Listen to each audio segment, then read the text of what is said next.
from the internet. It's the BTB Internet Talk Show. Special guests, Pandemonium, Dean Martin. If you've got the internet, you get a talk show. Here's your host, Mr. BTB himself, Scott Curtis. That last part's still too long. I keep forgetting to trim it. BTB Internet Talk Show. It's Thursday. It's October 29th. I am excited to be on the BTB Internet Talk Show. You know I'm going to bug you. You know what I'm going to do if you've been watching me at all. Holy crap. So I'm a finalist in the Discover Pods Awards under the Interview Style Podcast. And all you got to do is vote. And I will beat people like Mark Maron, Conan O'Brien, Dax Shepard, Benjamin Dixon, all these people. I mean, big money podcast, and here I am, little old me, and if you vote, I could beat them all. So hit that vote button, and you only have to vote for one category. You can vote for any or all of them, and you put your email in, you click on Behind the Bits and all the other ones you like, and then you click enter, and you're done. It's really easy. So tell your friends, tell your neighbors, tell your friends' neighbors, and your neighbors' friends. And I will greatly appreciate it when we win. We're still naming the chipmunk. I got a couple days left for that nutty chipmunk. So go to the post. It's the top post on the page. I've got a video on the Behind the Bits page. So hit that. Give me a name. Do the thing. Do the like, the share, the tag, all that stuff. And then we will go into voting mode November 1st through the 4th, which is kind of voting time, huh? Yeah, well, it's been voting time for a while. Anyway, so yeah, we got to get him named, and after we vote and pick a name, the winner who gave me that name is going to get some merch. Coffee mug, t-shirt, or hoodie. So there you go. The Justin Foster episode is up this week, and it's doing quite well, so check it out. And that's really all the announcements I have. There's no reason to go any further than that, except for, remember, the BTB Internet Talk Show drinking game is in full effect, which means drink every time I forget a word and or stammer, drink every time Dean Martin goes out of character, and drink every time I forget a guest name or who I am. And you might not believe it, but it happens quite a bit. So that will come up. I'm self-policing myself on this. That will come up. I suggest like a light beer or some apple juice, or if you're a hardcore drinker like me, a lot of whiskey. So let's be careful. I mean, even if you're not driving, you shouldn't kill your liver like I am. So let's bring our guests out. Holy cow. I've got Beau Johnson here all the way from Charlotte, and I've got some nobodies, otherwise known as Zack Wiseman and Dylan Terry, and I don't even remember where you're from. Are you guys Colorado? Oh, yeah, Boulder, Colorado. Yeah. There we go. I haven't totally lost it. So no shots yet. Yeah, not yet. We'll watch the rosacea just get worse and worse as I keep drinking, though. Perfect. And I'm a little baked on top of it, so it's a good time. So yeah, we're gonna have fun. So I know about two of you, but I don't know that much about Beau. So, Beau, will you tell me all about yourself, please? Yeah. So I am living in Charlotte, North Carolina. Started my comedy career about 2.5 years ago. Raised in California. Been doing basically shows all over throughout the South, and now I'm trying to expand my way out of here. All right. Well, Micah says hi, and she says hi to everyone. She just said hi, Beau, first, and then she said hi to everyone, so that's cool. I forgot to put my graphic up. I forgot my graphic. It's getting to know you. This is the point where we're getting to know you. Man, my singing's going to suck. So next we've got these crazy nobodies up. So we got Zack and Dylan. Guys, tell me about yourselves, please. Well, I'm Zack, and this is Dylan. We formed our group called Some Nobodies in January of this year, and we started kind of producing audio content at first. We put out first a show called Silicon Angels, which is a fictionalized, futuristic audio drama about the IT shop of sex robot manufacturer and the stupid calls that they have to deal with. We put a little bit of a character arc, put some like heart into it. So that wrapped up. 12 episodes in August. We just got done writing all of next season, and hopefully that'll start within the next month. We also do a show called The Podcast, which is a podcast show where we find very underheard or underappreciated or sometimes just bad podcasts, and we review them for people 7 at a time to make sure that people can find what they're looking for. There's just so many podcasts out there, especially with the pandemic now. We do that, and we do a whole bunch of other stuff. We also have a TV show for IMDb TV. IMDb TV? No, IBM TV. There you go. Yeah. Sorry, I was looking at Tab. Got promoted. So I didn't tell him that. Okay, don't tell Dylan about the promotion. No, for IBM TV, we have a weekly show called Talking Upstream, where Dylan and I come to the table with a very stupid idea, and then we have our guests pick which idea to go on, and then we work that idea down to like a producible thing or hopefully a pitchable idea with the hopes of us talking our way to a streaming service. We're looking to become content creators, and with IBM TV, we're making our first movie with their help. So we're now going into doing our best, film stuff. So we're trying to get a little bit of everywhere, but we started with podcasts to learn technology and to learn how to do stuff, and now we know how to make movies. Allegedly. Yeah. Dylan, do you say anything, or is it just all going to go through Zach? No, I do say things, but it's more like a Penn and Teller sort of thing where he'll kind of work the audience, and then I come in with something. Yeah. You're the smart one. I get it. Yeah. I'm tall. He does magic. I'm just less charismatic. So I got to say, so Steve Freeto, we got to talk about him. He is in North Carolina right now and is the victim of bad internet. So he's not going to be able to join us tonight, but he'll be back. He's showing his daughter some colleges, and it's sad not to have him, but we can talk about him while he's not here. So that'll be cool. I got to talk about the story of meeting Zach and Dylan, because the internet's a very bad place, and you don't get much good out of it at all. And I try to stay away from it whenever I can. But there are a lot of what I call garbage podcast groups out there. And one of them is called the No Rules Podcast Group. And every once in a while, I'll pop in there and pay attention to people, and I paid attention to a post for this crazy Silicon Angels thing, and I just said, okay, I'll give it a try. So I listened to the first episode, and then I listened to, I think, 3 more in the same day, and then I had it completely done, the first season completely done in 3 days. And the episodes aren't super long. I mean, 36 minutes, I think, maybe the longest one. Yeah, on average, Yeah. So absolutely fell in love with it. And the reason why is, first off, because you use actual actors in the voices, improv people, and they do it well. The story is so well written that, I mean, you got foreshadowing, you got humor, you know somebody's dead because of this, and it's a lot of stuff that right from episode 1, but then you really want to know more, and getting into the lives of these poor tech people. I'm in the tech industry too, so it's really cool to listen to that. And then so I just reached out to you, and we talked, and we did a couple quick interviews, but you guys got other stuff going on too. I don't know if you know this, but you got that Lovecraft Country thing, and it looks like this 25 to Life's coming up pretty quick too. Is that going to be video, or is that going to be podcast? Yeah.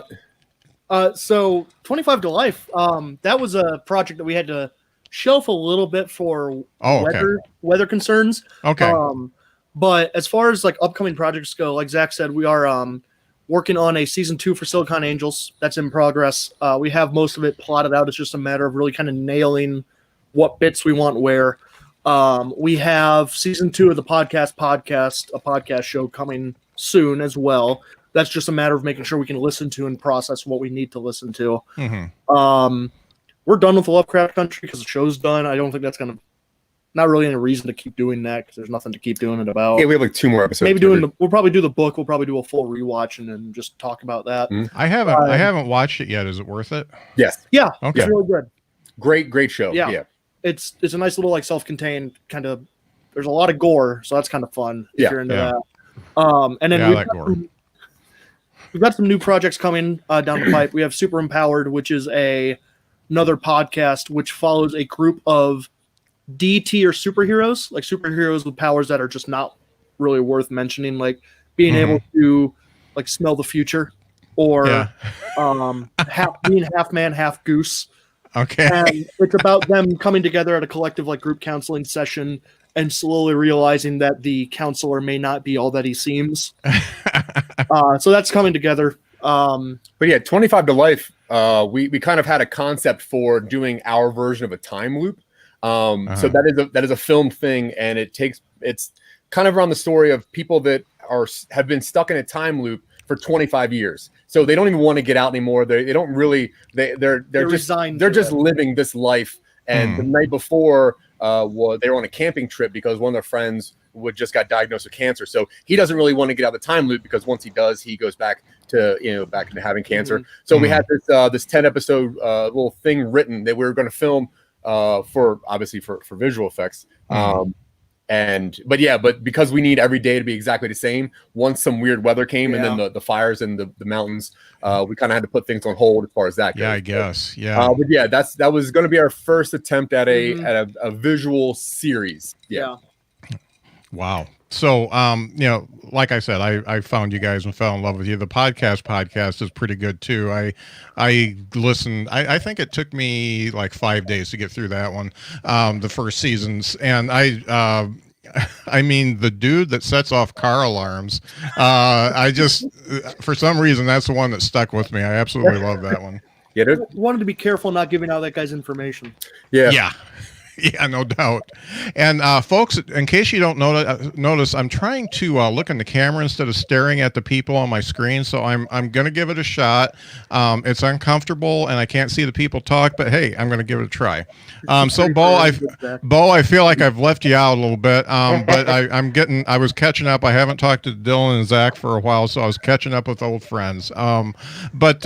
So doing comedy for the last 2.5 years, have you done any live comedy in the last 6 months? Yeah, I had a show in Jefferson, Georgia, some little tiny town next to Athens, and had 2 back-to-back shows, and it was weird because it was like stepping into the past because not one person in town wore a mask.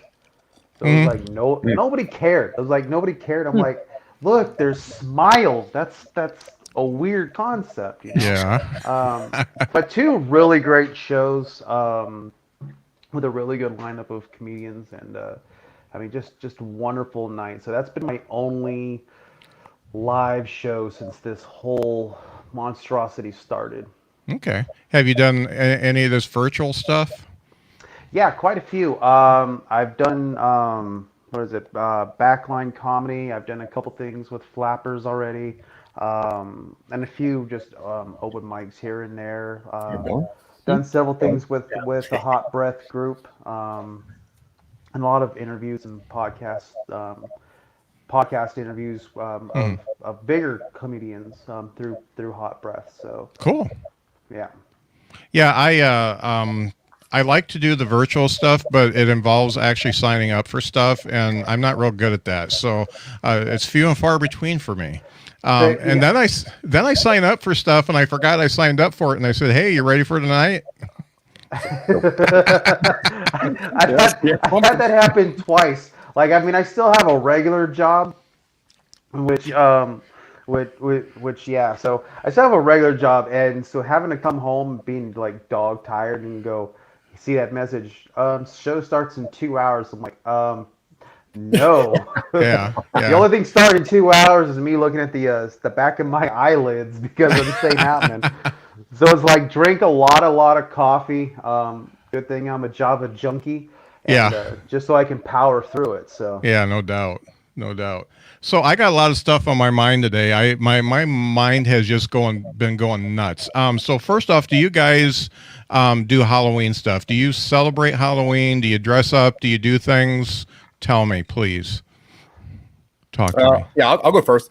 So I always dress up for Halloween. I have a daughter currently. Right now, she's 21, but for the last I don't know, 18 years, I've let her choose my costume. And, like a young 4-year-old girl thinks like Dora the Explorer is cool. And then the next year it's like, I'm into Wizard of Oz, so you're Dorothy. And then the next year it's like, I'm into Rainbow Bright. And the next year it's like, I'm into Powerpuff Girls. So for the last 18-ish years, I dressed up as a very small female character. Uh-huh.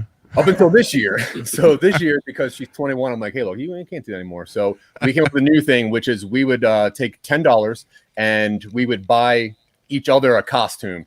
And then whatever we bought, they had to wear. So I'm hoping this year I'm not a little girl. Yeah. So, yeah.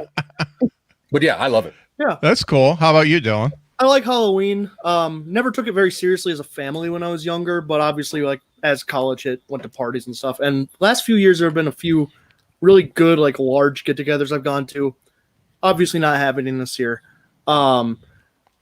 We used to do. There used to be a bar that did Halloween karaoke where you were encouraged to come in costume, and I did Power of Love dressed like Marty McFly. So that was a pretty good night. Cool. Nice. Yeah, That's cool. I don't know. Halloween's good. I like Thanksgiving primarily as as far as holidays go. That's kind of my go-to. Well, he likes any holiday that is geared towards murder, right? Me? Yeah, like he likes killing turkeys. Yeah. It's not murder if you kill a turkey. It's just butchering. Oh, okay. Yeah. A lot of family murders happen during Thanksgiving, though. That's true. That's why he's in. I gotta say, Power of Love, Huey Lewis. He's a much cooler guy than his music lets on. He's a neat dude. Yeah. So, Beau, what do you do for Halloween, bud? Well, I do have one daughter who's 7 years old. I'm putting her older than what she needs to be. So we do the trick or treating with her. It's been forever since I've even dressed up. I've struggled with getting into Halloween. I really do. It's probably the least of my favorite holidays. I'm more geared for Christmas because I do all the cooking for Christmas. Mm-hmm. Well, Thanksgiving too, but Christmas is like the big cooking moment for me. So I'm more geared up for that. So, this year I wanted to dress up. Look like an insane person, but I really forgot what my ex-wife looks like. So, yeah. I almost screwed up and said my current wife. That would have been bad. Yeah, no doubt. She wears a mask. It's okay. It's a good thing. It's a good thing you've forgotten, man. I know, right? Let me see. Steve Freeto is dressing up as a Behind the Bits chipmunk. Excellent. Make sure you get the prison tattoo, bud. That's what nobody's noticed that about the BTB. Yeah, So the girl that designed it for me actually gave me a teardrop, and she did it as a joke. She wanted to see if I'd notice it, and I did. And I said I liked it so much that I want you to change it to a microphone. So right on. Yeah, that's cool. It's pretty good. He's been through stuff. So as far, first of all, Beau, I applaud you for being a cook because I do all the cooking at my house for holidays too. So that's cool. I do most of the dinner cooking too. You do, but I do too. You know what? I probably do about 80% of it. Yes. Yeah. Same. I started cooking when I was 8 years old. I was raised by my grandmother, who was a Southern woman. And one morning, she just woke up and found me cooking. So I was like, 8 years old. I was like, you know what? I've seen her make French toast enough times. I think I can do this. And so it just took off from there. And I'm a culinary school dropout. Didn't last very long in that one, but I love doing it. So I do most of the dinners here at the house, and then like I said, Christmas is just the big show off day of what I can pull off. So So I got to say that directly behind your head is an Eddie Murphy album, and I at first thought it was a Billy D. Williams album, because I'm drinking this half and half whiskey too quickly, I think. But I could have swore that was Billy D. Williams. No, did Billy D. Williams put out an album? Well, that's what I was. That's what I was saying to myself. Did Billy D. Williams do an album? There was one real long, smooth Colt 45 commercial. Oh yeah. I was going to say all I remember is Colt 45.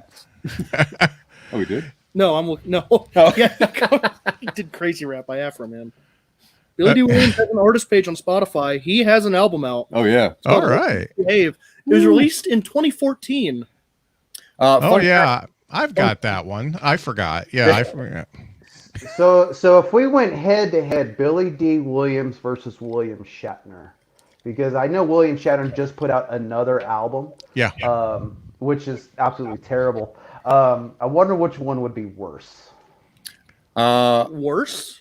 Yeah, probably Shatner. Probably Shatner.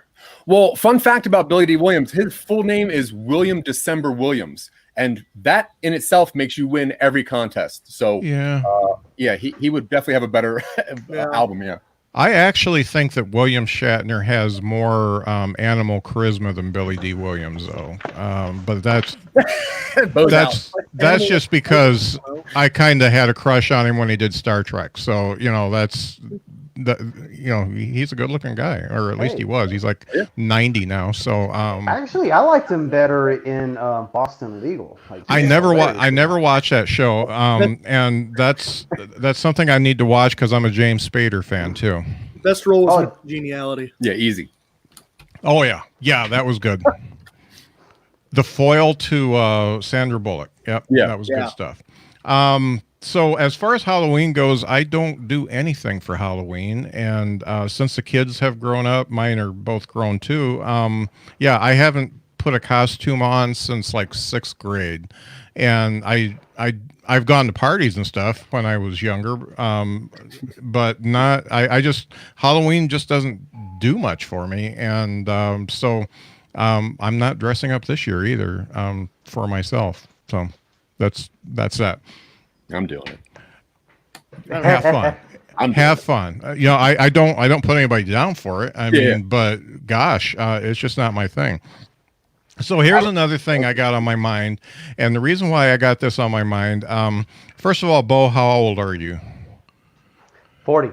Okay. So that's a good. 40. And how old are you, Zach? I'm 42. 42. Okay, good age. And I'm going to put Dylan at 32. I'm flattered. All right. He's 19. 30 as of like 2 weeks ago. Okay, cool. So you are almost the same age as my daughter, young man.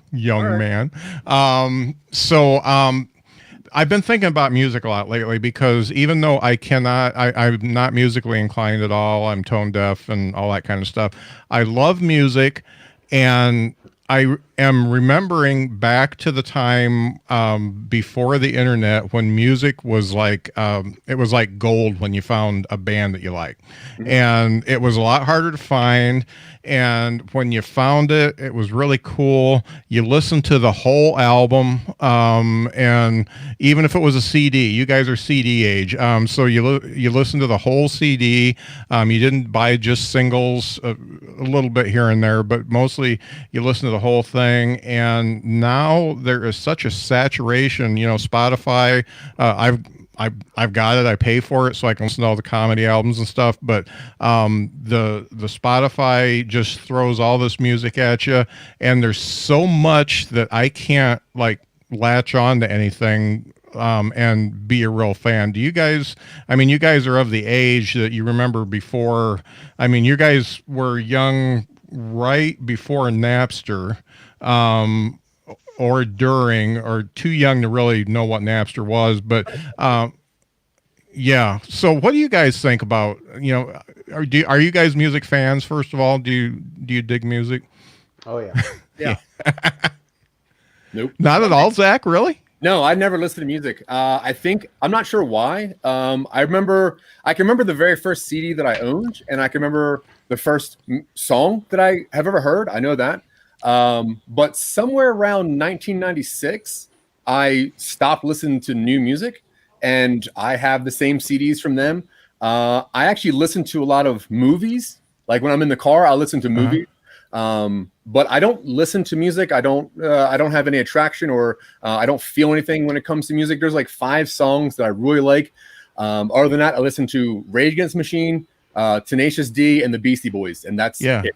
Yeah, that's 3 of them on my list. But that's interesting, because I've known other people that are like you, that it's just not, it doesn't like stir up any emotion. It doesn't do anything for you. And I have switched from listening to a lot of music when I drive to podcasts, obviously, because I can't listen to your shit unless I play it like 24 hours a day, because you got 7,000 podcasts. But that I listen to that and comedy albums and stuff like that. But Dylan and Beau, you can relate.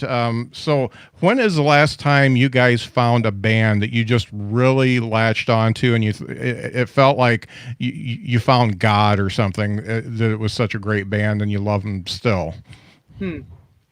That Lil Nas X for you, right? Yeah, Lil Nas X. Yeah, he does good work. I mean, I use Spotify. Spotify has a weekly Discover playlist that'll generate for you every Monday morning. I go through that pretty much throughout my week and pick out songs. First off, I add every song on it to a huge playlist so I can go back to it. Yeah. But I'll go back through and listen to stuff that I find really interesting. Recently, through that discovery, I listened to him before, Billy Strings. He's a guitar player, bluegrass guy who's really come up really fast. He's a fantastic player. I played guitar for 20 years or so. So finding a guitar player who can really just shred on an acoustic is really rare. Yeah. I've rediscovered it's a glam rock band called Foxy Shazam. They're really fun. Huh. Yeah, they're recent. They sound a lot like Queen, but modernized a bit. They're harder than Queen was, but they're really good. And then, I mean, any number of bluegrass bands always come up on my Discover playlist. I like bluegrass quite a bit. Americana, stuff with a banjo, that sort of thing. Mouth harps, twang. Yeah. Mountain Dew and my moonshine, or whatever it is you were talking about earlier. I hate that song. See, I love that. And I'm an Americana guy myself. If Steve's watching, Sons of Bill's my band. So just in honor of Steve, that's a drink right there, because that's on his drinking game list. Beau, who do you like? What's the last band you found that you really just fell head over heels for? I'm kind of actually the same way. I live on Spotify, Spotify, SiriusXM, and occasionally Pandora. Usually Pandora was a way I would find new bands, but the weekly list on Spotify is the same thing. The last band that the current band that I'm really into because of Spotify is a group out of Australia called Boy and Bear. Oh. A lot of really good tunes. They've been around for, I think, the last 10 years. And then aside from them, Empire of the Sun, which is another group out of kind of an electric rock group out of Australia. Okay. So which is actually, for them, it's kind of funny because one of their hit songs from a decade ago in Australia became a hit here because of a Honda commercial. Oh, right. Okay. And the tune was so catchy on the commercial that I was like, man, I gotta find what that song is. And so I just Googled it, and I was like, Honda commercial, car coming out of guy's head, and it came up with the song and the band. So I looked them up on Spotify, and I listened to their first 2 albums cover to cover, and it was just like, wow, the great sound, very positive music, and just catchy tunes. Excellent. Yeah, it's just weird to me. It's been when I discovered Sons of Bill, it was on XM radio. I was listening to Outlaw Country, and they showed up, and it was just one of those moments where I pulled off the road, and wrote their name down so I wouldn't forget it, and then I went and bought all their albums, and I've seen them live 7 times since then. I saw them twice in a weekend, once in Chicago and once local. So that's the last time I really like clung on to a band and thought that was really good. So the next thing, and this is kind of it's a little bit abstract, but you guys are of the age that you would understand it. Creative people tend not to be like this, and you guys are, all three of you are obviously extremely creative because you're working on this. This is the most serious show I've ever done. But I've got stuff on my mind. I want to talk about it. Nostalgia. So people of your age up to my age.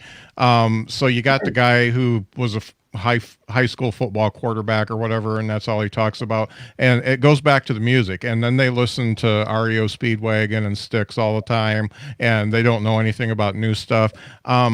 So I have been reading about nostalgia and how it's actually it's not a Latin word, but I think it's an Asian. I think it's Greece. It came from Greece, and it actually has a negative connotation called, I think it brings upon depression, something like that. But people live in the past so much, and I think that's part of what's wrong with this country. But that's neither here nor there. But they live in the past so much that they can't do anything in the future. There's no forward thinking. Do you guys see that within like your friends, family, and stuff like that?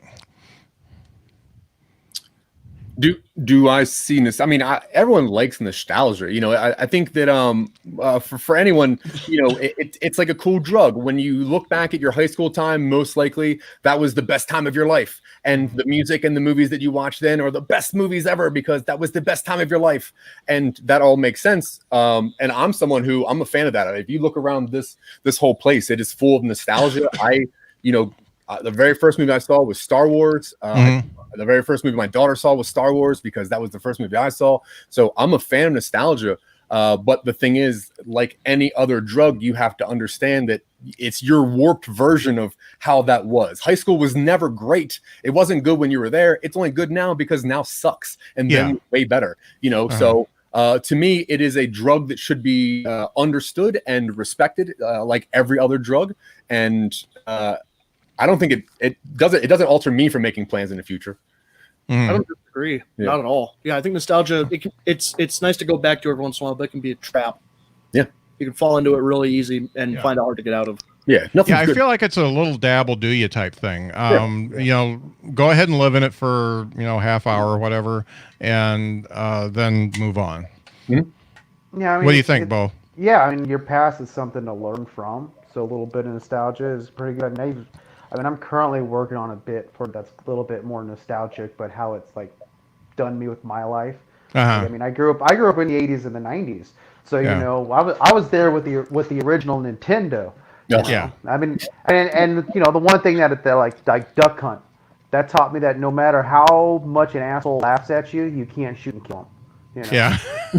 So, I mean, and now like I'm at the grocery store, I'm looking at the conveyor belt, and all I can see is a Tetris board. So it's like dun, dun, dun, dun, dun, dun, dun. So I do live in this little bit of nostalgia, but I look for future, better times in the future. And obviously, if you see my office, it's kind of like nostalgia. I got Eddie Murphy, and I got my little Hall of Fame going on of great comedians. But and I feel like influences and nostalgia are two different things. I mean, you can be influenced by something and not. You don't listen back to a Eddie Murphy album every time and think about what you were doing the first time you heard it. You think about how great the bits were and how tight it was and how funny it was and stuff like that. So an influence and being nostalgic, I think, is a little bit different. They can go hand in hand, but also a little bit different. So what I do, I actually allow myself nostalgia when I mow the lawn because it takes me about an hour. And so I put my Spotify on. I've got a playlist with like Electric Light Orchestra and The Who, and all that stuff. And then I let it go. But I just feel like creative people don't live in the past so much because they are thinking about what they want to make in the future, and what they want to make now. Well, I mean, like a lot of musicians, they use a lot of that nostalgia to kind of guide them, I guess. So, I mean, they learn from it. It allows them to guide them. You can see a lot of bands right now where, especially in rock, where they're kind of like borrowing, I guess, or learning from older groups. Yeah. Like one of the things I'm noticing right now with music is that there's like this resurgence of African Americans in rock music, and you can hear a lot of the of those older sounds with horns and guitar and I'd lost my thought. But you can hear those older sounds with some new sounds combined, and I mean I think it's a really great thing. And I mean there's other bands where I've heard like sounds like something that sound like came out of Pink Floyd or David Bowie, maybe even a Rolling Stone. So I think even in music there's some borrowing of nostalgia or some like letting it guide them. Which is really great. Well, and I think music's a little bit like stand-up in that there's not a whole lot new under the sun.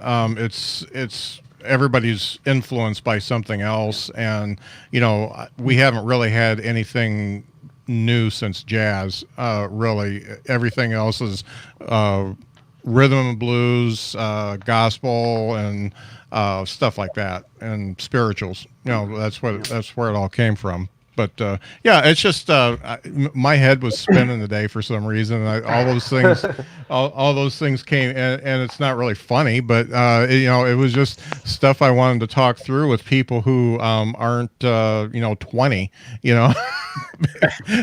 because they're not nostalgic and they don't know what life was like before the internet and trying to find music and stuff. Well, I think that's a good point, though, because if you think about it, like you really can't use nostalgia in storytelling. Like if Dylan and I used a lot of nostalgic reasonings in storytelling, it would only really make reference to people like us. You can't really hit a new audience if you're referencing things that are a go and only cool to you. So I don't think you should use nostalgia to do anything, really. I think obviously it's in your soul and it's in your blood, and that's where our references come from. But using nostalgia really only references your memory and everything, I think. So, it's funny because when I listened to Silicon Angels, when I listened to those first few episodes, I hadn't talked to you guys yet, and I had you guys pictured, and I was thinking geeks with glasses, and skinny geeks with glasses, pocket protectors or whatever, and nothing nothing like that. So that was nothing like skinny. No. Nah. Yeah. And that really goes to your writing, because you're writing beyond who you are.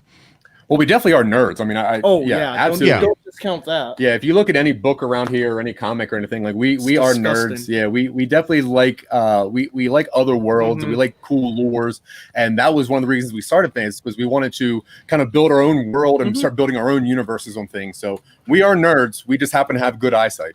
2020, baby. It's great. Oh, let's see, Mike. The kids today will never know the struggle of making a real mixtape off the radio. That's right. They do make playlists and share those to each other. That's true. A lot of playlists. Yeah. No, I'm doing that a lot. I'm doing that a lot for friends and especially young people. I'm putting together a lot of stuff, and that's where I get into the nostalgia. But a lot of the bands that I listened to weren't like a mainstream band. I was always into in the early days, it was like Talking Heads and Blondie and stuff like that. And then in the 80s, it was like Screaming Trees and Jesus and Mary Chain and all the really weirdo stuff. Yeah. But and a lot of folks that like weirdo stuff now don't know about them, so I help them out. Speaking of mixtapes, though, like for nostalgia reasons, in the month of October, me and my daughter watch a lot of Halloween, and my partner, we watch a lot of Halloween videos. And I pulled out Ghostbusters, and for nostalgia reasons only, I have a VCR hooked up, and I do watch VHS tapes. And I pulled out Ghostbusters on VHS, and I put the tape out, and I like scoffed because it wasn't rewound. And she looked at the size of this thing and she laughed for about 10 minutes. And she could not understand why I was so frustrated that someone didn't rewind the movie before putting it back. And I realized that I also had Ghostbusters on Blu-ray, so we just put that in instead because I didn't want to hear her talk about the graininess of this or if any. No, nostalgia's stupid, and that's Yeah. Did you explain to her the concept of be kind and rewind? Yeah. No. You know what's funny? I broke my last 2 VCRs rewinding because that spins them up. And yeah. Well, we got that cool Cadillac. It's like the trunk, and the tape goes into the back of the trunk, and it's just its own rewinder because you got to save the VCRs. Yeah. They don't make those anymore, from what Dylan says. Oh, that's great. Well, I got to say this has been fun talking about all these serious things I want to talk about. But as you know, everybody thinks that Dean Martin died in 1995 of lung cancer, but it's not true. They froze him. And they cured the lung cancer for him only, but he is out of money, and he came knocking on my door just a few months ago and said, "Hey, can I stay with you, buddy?" And I said yes, and he's still here, and he likes to do the show. So this next part is called Ask Dean Anything. Oh, hey, everybody. It's me, Dean Martin. Oh, hey, Dean. Hey, I got to tell you, Scott's rosacea is starting to get on me. Holy crap. Got to stop drinking, bud. But anyway, yeah, I'm Dean Martin. I had a life. Let me tell you, I did some stuff. I hung around with Frank and Sammy and those other guys in the Rat Pack. The other ones don't really matter. But yeah, I did some stuff. And so what I like to do is just pop on, take the mic from Scott for a little bit and say, "Hey, what do you guys want to ask me? What is the burning questions you guys have for Dean Martin?" Yeah, is it okay if I go first? Anybody, I don't care. I'm Dean Martin. So we did a little bit of research, and we found out that Dean Martin was in Ocean's 11. So we have a bunch of questions about Ocean's 11. Number one, is it true that Brad Pitt ate all that stuff on set? So guys, that was a different Ocean's 11. So the Ocean's 11 that Brad Pitt and Clooney and those guys were in, yeah, it was. That's a reboot. That's what they call a reboot. The kids call it these days. Oh, no. Can Beau go next? Because we have to find one that's not Ocean's 11. Yeah. I told you. Oh, Lord. Oh, okay. Yeah, okay, I'll go with that one. Whose shadow was bigger to stand behind, Frank's or Jerry's?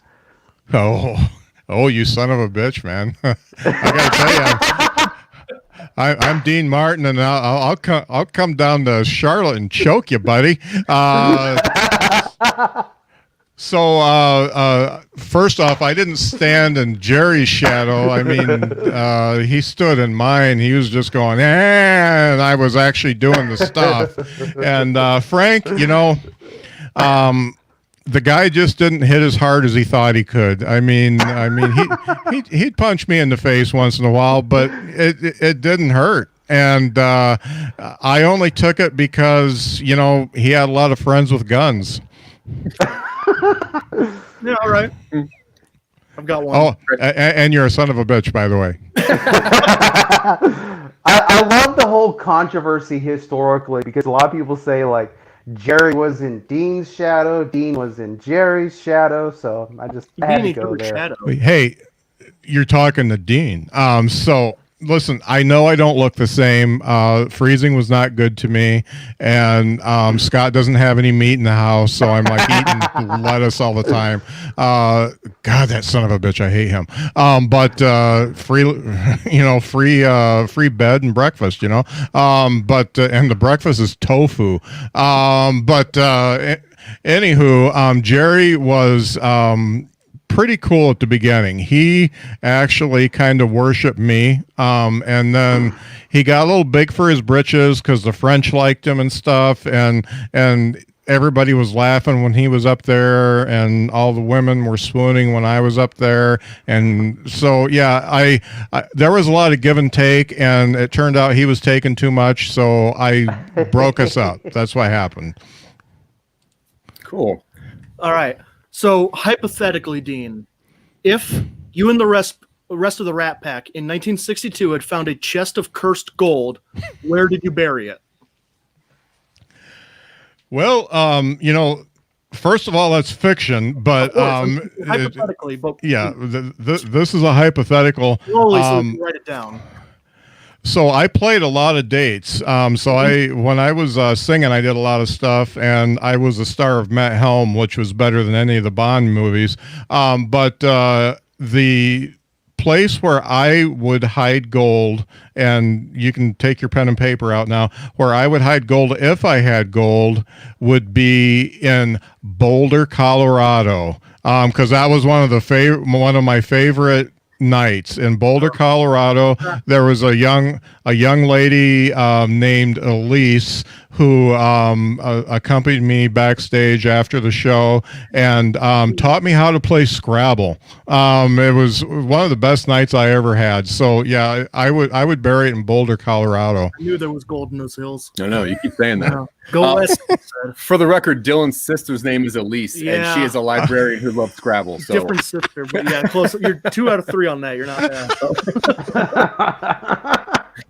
bad. Dean does his homework too.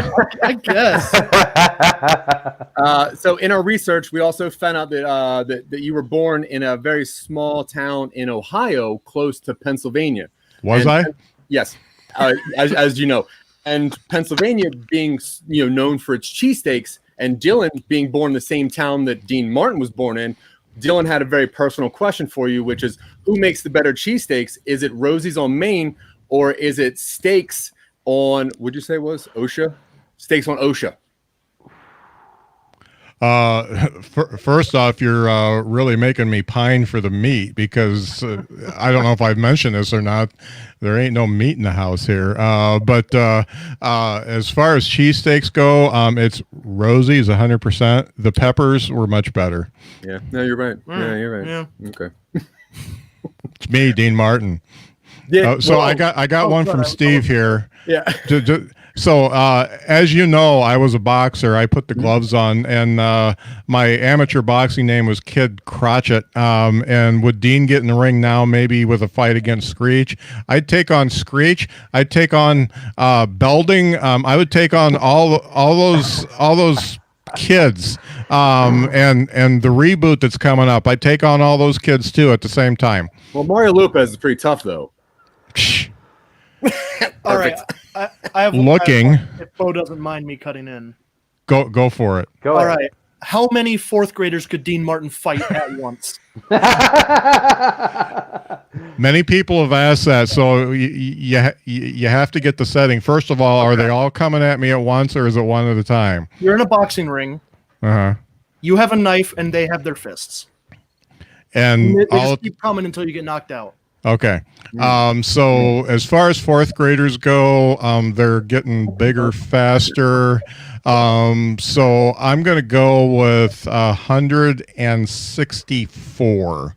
That's an estimate. All right. It's a good number. It's respectable. It's a good number. Yeah. Yeah. Well, I'm still pretty tough. I can see that. That gold chain looks pretty good. Bo, do you have any more questions? Because we have 93 more.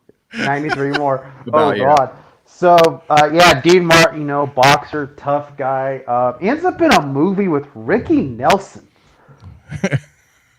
Like how badly did you need a drink to end up with? I mean, granted, John Wayne was in Rio Bravo too, which I wonder who would win in that fight. John Wayne versus Dean Martin. That would be great. How do you get in a movie with like Ricky Nelson? I would win, and especially during Rio Bravo, John wasn't doing so well. He smoked a lot more than I did. Whew. Boy, that boy put away the cigarettes. Anywho, so Ricky Nelson was actually a lot cooler than you think. He turned me on to heroin. Yeah. I thought it was Ricky Martin. Oh, yeah. Oh, they're good. Yeah. There he goes looking at his Spotify, Ricky Nelson. Wake up, little Susie. What? True story. Scott's mom had a bunch of Ricky Nelson not CDs, 45s, and Scott listened to him quite a bit when he was a kid. And then he used to sing a song to his kids from Ricky Nelson when he was rocking them to sleep. It was called "Waiting in School." It was waiting in school all day long, waiting on the bell to ring so I can go home. Throw down my books, pick up the telephone. Come on, baby, let's dance some more. So 1, 2, kick off your shoes. 3, 4, get on the floor. 5, 6, come and get your kicks at the corner of Lincoln and 36. Yep, that's Ricky Nelson, sung by Dean Martin. You still got those pipes. With the sound of Scott, yeah. Thank you. Hey, you do a really good Scott impression. Oh, I'll do a Scott impression. Hey, it's me, Scott. That sounds like Dylan pretending to be me. I got a podcast. In our research, we also found out that the fedora was retired in 1973. If you could wear a more modern hat of today's culture, what hat would Dean choose? The backwards fedora. Whoa. I've always liked this one. It's revolutionary by 180 degrees. This is one of my favorites. Actually, I'm a fan of the really long billed trucker cap. The XL bill. The one what do you call the hop hip stars wear? Yeah, those hoppy guys. That's the one I like. Nice. The really long bill. Like that.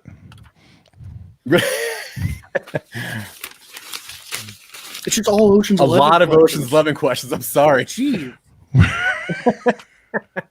We're going long, but I'm having fun as long as you guys are. Grace like he wasn't in that movie, man. Well, I scratched that one Here, off already. Right. No, all right, one more. Zach wrote this down. Dean Martin? ? That's a different question. That's a different question. You had the wrong inflection anyway. Dean Martin is supposed to sound. Does that say heat now? Hat now. Oh, I thought it was microwave instructions. No. If Dylan's Dean Croatian Martin was also stuck showed on up. Survivor Island with the Rat Pack, who do you get rid of? Well, first, obviously, Joey Bishop. And then I'd go after Peter Lawford.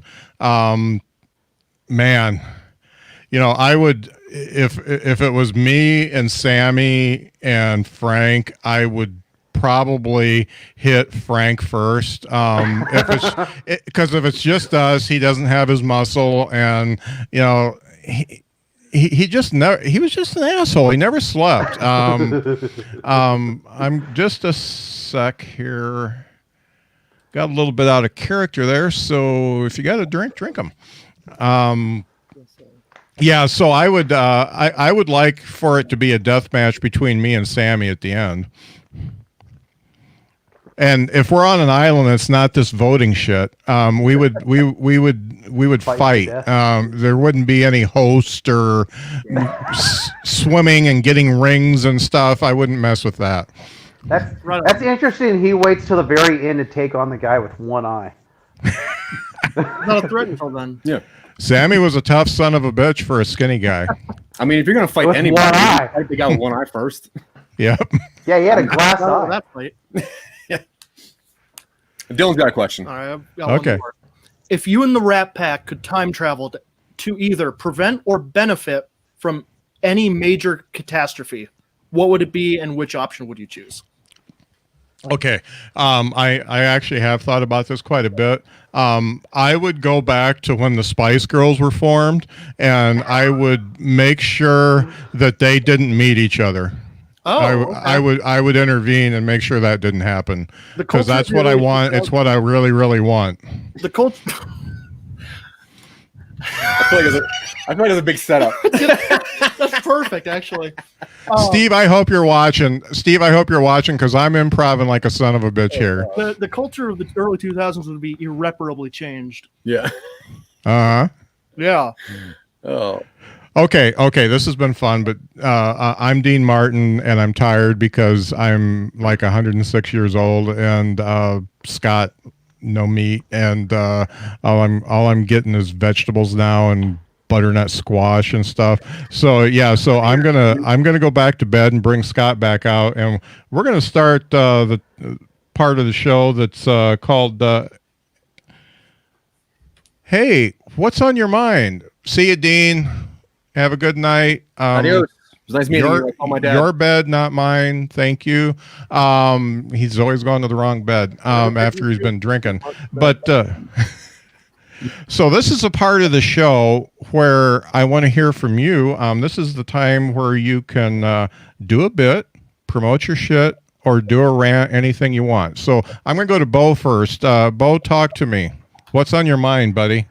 Oh, it's on my mind. You know what? I heard on the news last week that that Macy's announced that there will be no in-store Santa Claus. Like, that's bullshit. Yeah. Like, I'm gonna rewrite that movie and call it "How the Wuhan Stole Christmas." You know. And now we have Halloween on Saturday, and follow that up with an election. I mean, God, how different can that be?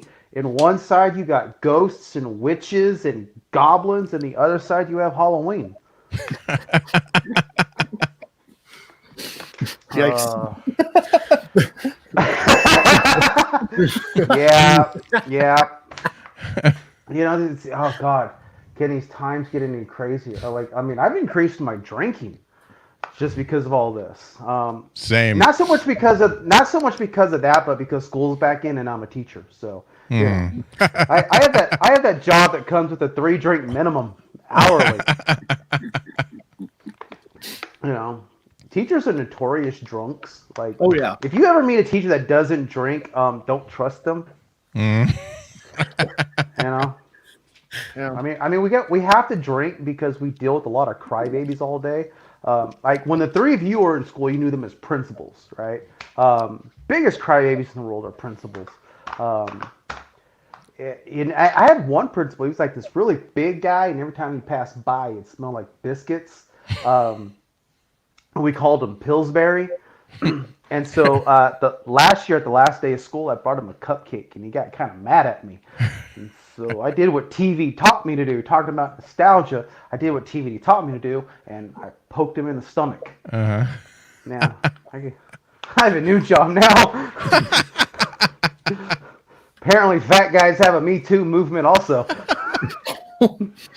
There you go. I collect Pillsbury shit, by the way.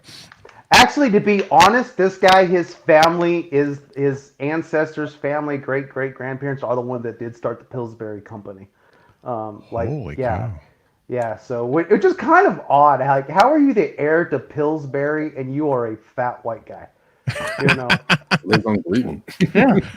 Like, I'm just like, there's just no freaking way. You know? It's like the Pillsbury like, looking at the guy, I was like, Pillsbury Doughboy and fat bastard had a child, and poof, there's my principal.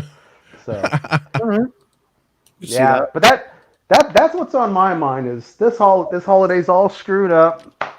I'm drinking more because school's back in, kids are going back to school, and that's just very worrisome because, you know, the virus is like the Where's Waldo's, who's got it? Yeah.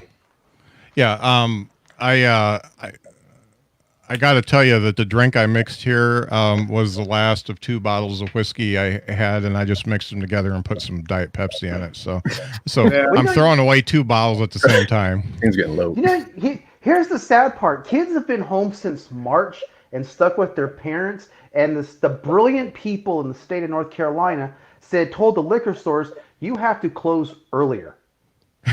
Yeah. That doesn't make any sense. They should be delivering. I gotta close earlier and be stuck with my kid all day. Yeah. Oh, come on, man. Get your kid drunk. I don't know. Yeah. Hey, a little bit of tequila on the gums. Yeah. I got to say that one thing that this pandemic has taught me. I've been with my boo for 37 years, and this is the first time we've spent this much time together. We've been empty nesters for quite a few years now, but we did our own thing, and so we're like joined at the hip now, and we still like each other. We're not fighting, and everything's cool. So that means that we're meant to be together, and that's nice. I hope you're watching, honey. That was his "I'm getting some" statement for tonight. Yeah. Yeah. Well, hopefully my kids aren't watching, because when they picture that, they don't like it. But anyhow, Zach, what's on your mind, bud? Oh, individual. Yeah, Okay. what's on my mind? Yeah. Yeah, we got to go I'll individual. help you on this one. Yeah. Get out of here, Dylan. I don't have any prepared bits for this. So these jokes might come off a little sweaty. No, I'm just kidding. No, really, what's on my mind is the fires in Colorado were very, very bad. We had a little bit of snow, and I'm happy for that because it slowed them down a lot. And that's terrifying because all of our cars are covered in ash. It's really just disgusting out here. So if people are watching this and they care, check into Colorado, make sure the fires are okay. And other than that, all I really care about is people voting. Please just go vote. All jokes aside, just vote. It is terrible out there, and please vote. That's all that's on my mind, other than the billion projects we're working on, which Dylan will talk about. Oh, Do you feel like that maybe after seeing what we've seen this year, that global warming might be a thing? I think that I thought it was a thing for a while until the president said it wasn't a thing. So Yeah. I hope it will be a thing soon. Because it seems like it's a thing. Yeah. I can tell you that my son studied to be a meteorologist, and he didn't think global warming was a thing until after he got into his studies a little bit further, and it's a thing. Yeah, and it's a that's thing. just the science of it. Yeah. But Dylan does have one. Dylan does have one prepared bit though. Just I guess. yeah. You had a bit? Excellent. Yeah, No. he prepared a bit. I'm working with what's available in this space. Uh-huh. I'm gonna give him some space. Yeah. Oh, music. Let's see how in tune this instrument is, Zach. Ooh. I can play 3 chords on the soul. And that was Beat up Dylan's guitar. bit. We're probably gonna cut that. Sounds just like Van Morrison. And You tuned that last week. Better days. Oh. Wow. Play some Ricky Nelson they were talking about.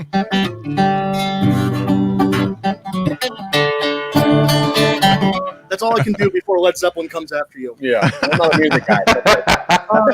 I agree with everything he said, and not universally, just within the past like 45 seconds. Oh, okay.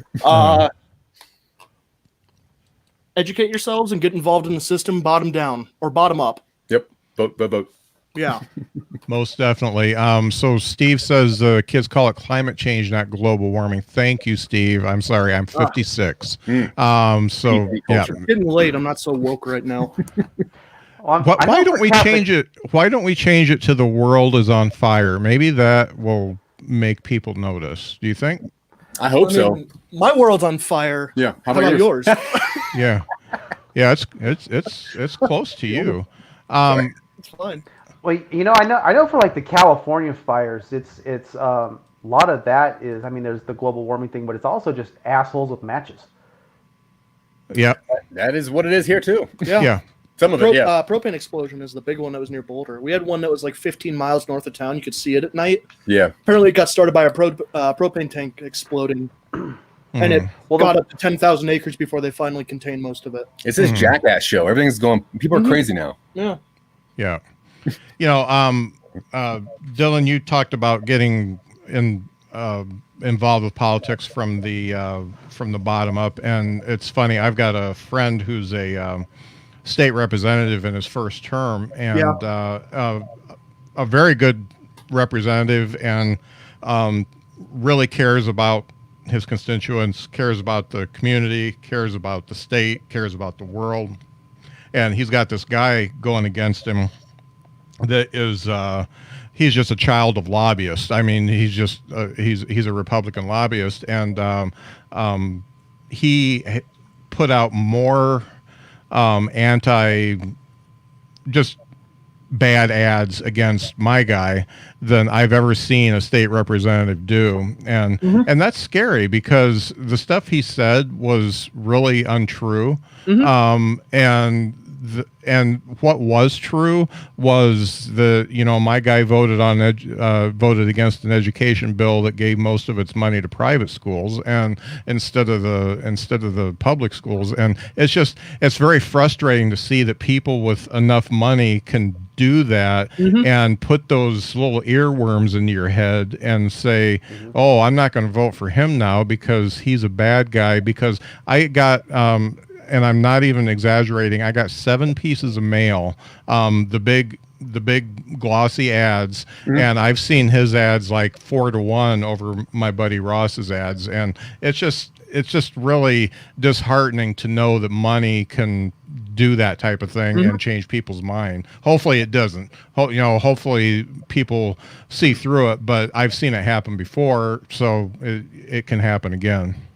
Yeah, going back to the very beginning, we talk about nostalgia. It's just weird to think that when you look back at like movies like Back to the Future 2, where the heightened portion of the bad guy was modeled after Donald Trump at the time, and it was like, this is as bad as America can get. This is as bad as the world can get if Donald Trump is president. And now you look 35 years in the future, and people are like, I think I want that. Let's do that. Let's have that happen now, please. So Back to the Future 2 sucks. People should know that. Please get out there and vote. Oh man. Well, the only other thing I have to add, and I've done this for 3 times now. If you think that the whole COVID thing is a hoax or it's not that bad, I personally know it was 12 people last week. I know 13 people now, and 2 of them are in the hospital, doing much better. But still, they were hospitalized, and I do know that the stats in our local hospitals are that more people are on ventilators than they were in the first wave, and there are more people being hospitalized who have tested positive than the last wave too. So it's not any better. So wear your mask, social distance, be nice, and don't gather in large groups and be a super spreader. Yep, that's all I had. But man, it was really great talking to you guys, and I hope I didn't take you off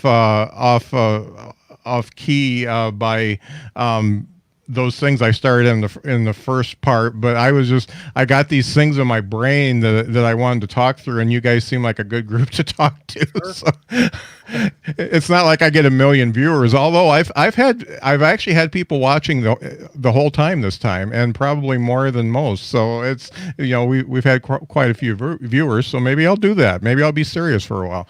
But I gotta say that Beau, the stuff you guys at Hot Breath are doing is fantastic. I'll give Joel Byers a shout out.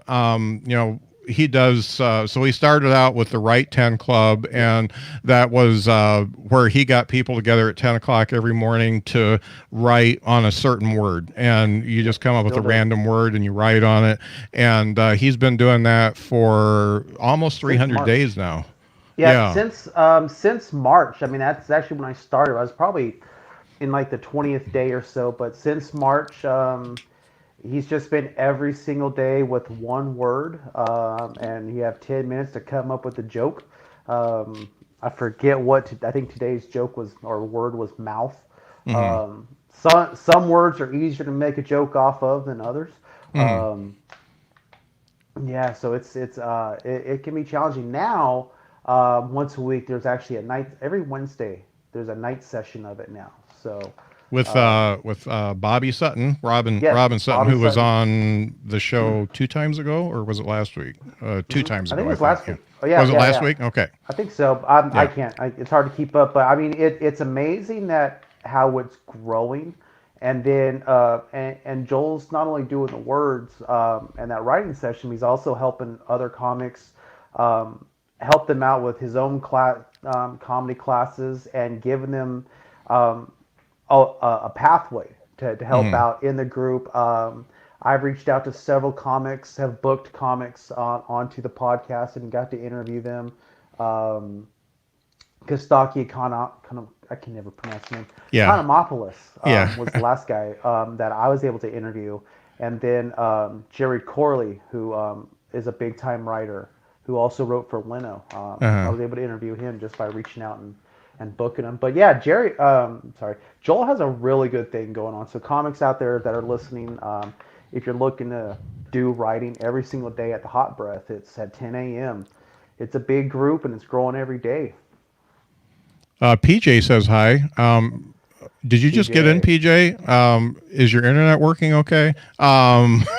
PJ's a good guy. PJ's a really good guy. He's my buddy. I've written Yeah. with him a few Chill out times. on PJ, everybody. He showed up. PJ's a good guy. He's a good guy. Yeah. He's a son of a bitch.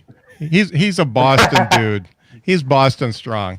But yeah, I've really enjoyed the limited time I have interaction. I do the right 10 like at least once a month. But sometimes a couple times a month. But I really like what Joel's doing, and he's been on my podcast, and we had a writing session that I videoed and bared my soul about comedy to him and stuff like that. So that was really a cool thing. And you know, the people that I'm meeting through that are just really cool. Chris Wright, who's part of that and was in my comedy contest, placed second, and the guy has never done live stand-up before and just did a fantastic job because he's a great writer and he's good at what he does. So I'm really just really impressed by it. And then as far as one thing I wanted to say that I was going to say this at the top, but Zach actually had posted about this Discover Pods thing and asked for a what do you do? Starts with an I. You do something to get them in the Discover Pods. Nominate? Nominate, yeah, IN, very close. But I nominated Silicon Angels for the best fiction, and then I asked for some nominations, and it turned out that I got a lot of nominations, but they also picked me to be in that interview style podcast finalist. So I'm still looking for those votes. It's the btb.com/vote. I got a nice redirect going there, so it's easy for you to get to. And you only have to vote for me if you want, but you can vote on all of them if you want to. But I'm hitting that hard. I want to win that and take it away from people like Mark Maron and and Conan O'Brien and Dax Shepard and stuff like that. They don't need it. I've been tweeting to them saying, "Hey, you guys don't need this. Endorse me," and none of them are replying. So that's all I got. But yeah, it's been really nice talking to you guys. And Dean says bye. He's going to bed now.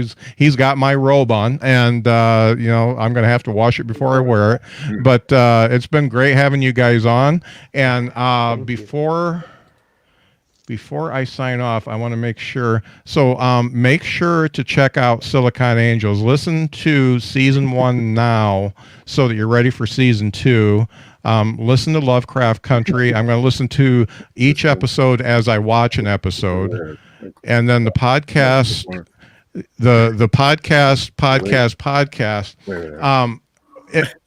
That show is a great time killer. I mean, when I've got a 20-minute drive, that's the one I like to put on because you don't know what you're going to get.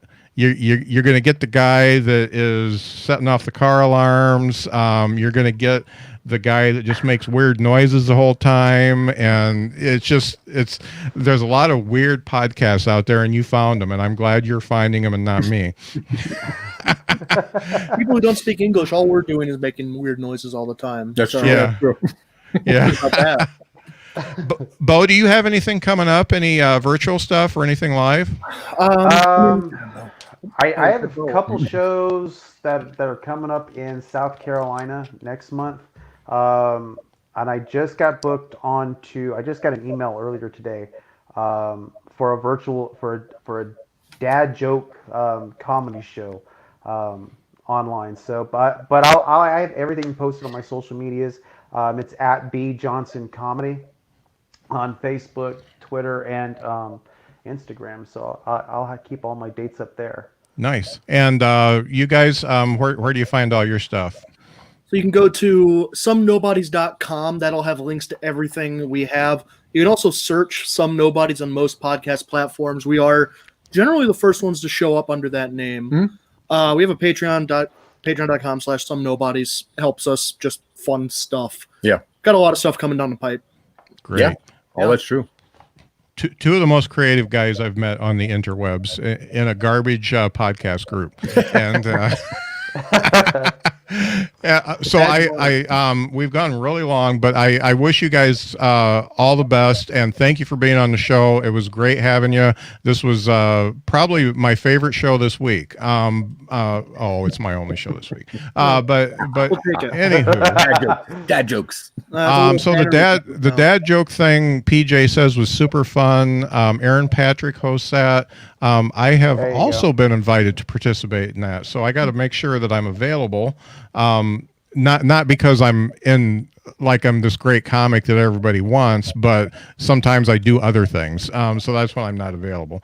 But anyhow, thank you guys so much for being on the show. We are going to say goodbye now. Make sure to vote. Make sure to put your mask on, and don't start fires.